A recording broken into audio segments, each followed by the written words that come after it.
কখনো ভেবে দেখেছেন সফল মানুষের সংখ্যা কম কেন? বা আমরা সবাই সফল হই না কেন? আমরা তো সবাই সফল হতে চাই, কিন্তু সবাই তো সফল হতে পারি না। এর পিছনে নিশ্চয়ই কোনো কারণ রয়েছে। আসসালামু আলাইকুম, কেমন আছেন সবাই? আশা করি ভালো আছেন। আজ কথা বলবো এই সফলতা নিয়ে। আমরা সবাই সফলতা পাওয়ার জন্য মরিয়া, কিন্তু সফলতা ধরা দিচ্ছে না। সফলতাটা কেন ধরা দেয় না, সেই কারণগুলো নিয়ে একটু কথা বলবো। সফলতা আসলে ভিড়ের মাঝে মিশে যাওয়ার মাধ্যমে কখনোই আসে না, বরং নিজের একটা আলাদা আইডেন্টিটি গড়ার মাধ্যমেই এটা চলে আসে। যদি আপনি সবাই যা করছে তাই করেন, তাহলে আপনিও সাধারণদের কাতারেই থেকে যাবেন। গড়পড়তা একটা জীবন, সীমিত সম্ভাবনা, শেষ পর্যন্ত হতাশা। সফল মানুষদের কর্মকাণ্ড নিয়ে অ্যানালাইসিস করলে দেখবেন তারা নিয়ম ভাঙে না, কিন্তু তারা প্রচলিত ধারা মেনে চলতেও রাজি নয়। তারা নতুন কিছু করে, অন্যদের থেকে আলাদা চিন্তা করে এবং নিজের স্বপ্ন বাস্তবায়নে সাহসী পদক্ষেপ নেয়। অন্যদিকে বেশিরভাগ মানুষই নিরাপত্তা খুঁজে। তারা পরিচিত পথে হাঁটতে পছন্দ করে, ঝুঁকি নেয় না, ব্যর্থতাকে ভয় পায়। কিন্তু প্রকৃত সফলতার জন্য প্রয়োজন অজানা পথে পা বাড়ানোর সাহস। শীর্ষে পৌঁছানোর রাস্তা সবসময় জনশূন্য থাকে। যখন অন্যরা সময় নষ্ট করছে, তখন আপনাকে কঠোর পরিশ্রম করতে হবে। দিন রাত কিন্তু 24 ঘন্টাই। আপনি এই সময়কে 24 ঘন্টা থেকে 26, 28 বা বাড়িয়ে রাখতে পারবেন না। আপনি যা করতে পারবেন তা হচ্ছে এই 24 ঘন্টায় অন্যরা যে সময়টায় ঘুমায়, সেই সময়টায় আপনি পরিশ্রম করে আপনার দিনকে বাড়াতে পারবেন। আর সফল ব্যক্তিরা এই কাজটাই করে। যখন সবাই অপ্রয়োজনীয় খরচ করছে, তখন আপনাকে বিনিয়োগ করতে হবে। যখন অন্যরা বিশ্রাম নিচ্ছে, তখন আপনাকে শিখতে হবে, নিজেকে আরও দক্ষ করে তুলতে হবে।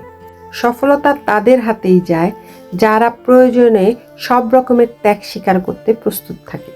আরেকটা কথা সবসময় মনে রাখবেন, অন্যদের নকল করে কখনোই বড় কিছু হওয়া সম্ভব নয়। সেরা হতে হলে আপনার স্বকীয়তা দেখাতে হবে, নতুন কিছু ভাবতে হবে, প্রচলিত ধ্যান ধারণাকে চ্যালেঞ্জ করতে হবে এবং সমস্যার এমন সমাধান খুঁজে বের করতে হবে যা আগে কেউ খুঁজে বের করতে পারেনি। সফল ব্যক্তিরা সব সময় নেতা হয়, অনুসারী হয় না। আমরা সফল না হওয়ার আরেকটা বড় কারণ হচ্ছে ব্যর্থতাকে ভয় পাওয়া। আমরা কোনো কাজ করার আগেই ভয় পাই, পারবো না, হয়তো বা আমার দ্বারা হবে না, এই টাইপের।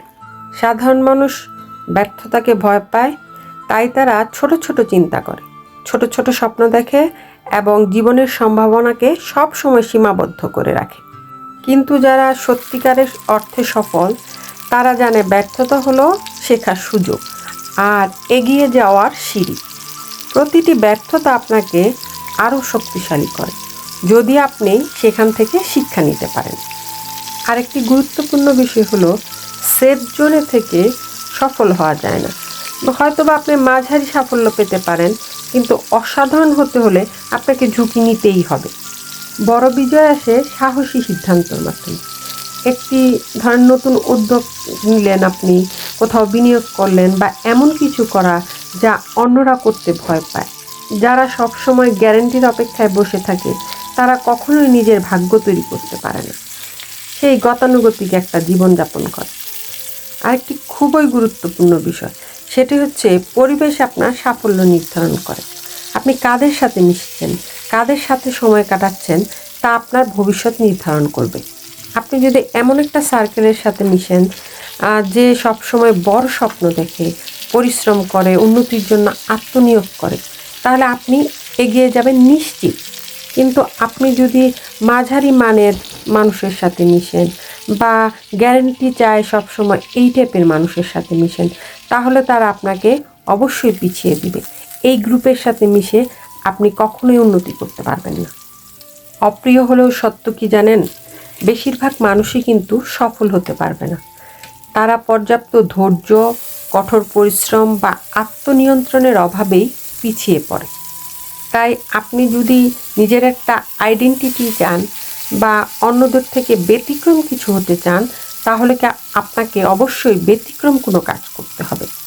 অন্যরা যখন সন্দেহ প্রকাশ করবে, সমালোচনা করবে, তখন আপনাকে নিজের লক্ষ্যের প্রতি অবিচল থাকতে হবে।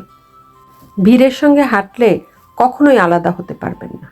সাফল্য আসে সাহসী সিদ্ধান্তের মাধ্যমে, স্বাধীন চিন্তার মাধ্যমে এবং নিজের সর্বোচ্চ সামর্থ্যকে কাজে লাগানোর মাধ্যমে। অন্যকে অনুসরণ করে নয়, গতানুগতিক নিয়ম মেনে নয়, ব্যতিক্রম হয়ে ওঠেন, সাহসী হন, শৃঙ্খলাবদ্ধ থাকুন এবং নির্লস পরিশ্রম করে নিজের লক্ষ্য অর্জন করুন। নিজের সাথে মিলিয়ে দেখুন এই যোগ্যতাগুলো, এই গুণগুলো আপনার আছে কিনা। আমি কিন্তু আমার সাথে মিলিয়ে দেখেছি, এই গুণগুলো আমার নেই, এর জন্যই আমি সফল হতে পারিনি। যদি সফল হতে চান এই নিয়মগুলো মানতে চেষ্টা করুন, তাহলে সফলতা আপনার কাছে এমনিতেই ধরা দেবে। আশা করছি এই নিয়মগুলো আমরা মেনে চলব এবং সফলতার স্বর্ণ শিখরে পৌঁছাতে পারব। সবার জন্য শুভকামনা রইল। আমার জন্যও দোয়া করবেন, আমি যেন সফল হতে পারি, সেই সাথে পাশে থাকবেন। আজ এ পর্যন্তই। আল্লাহ হাফেজ। আসসালামু আলাইকুম।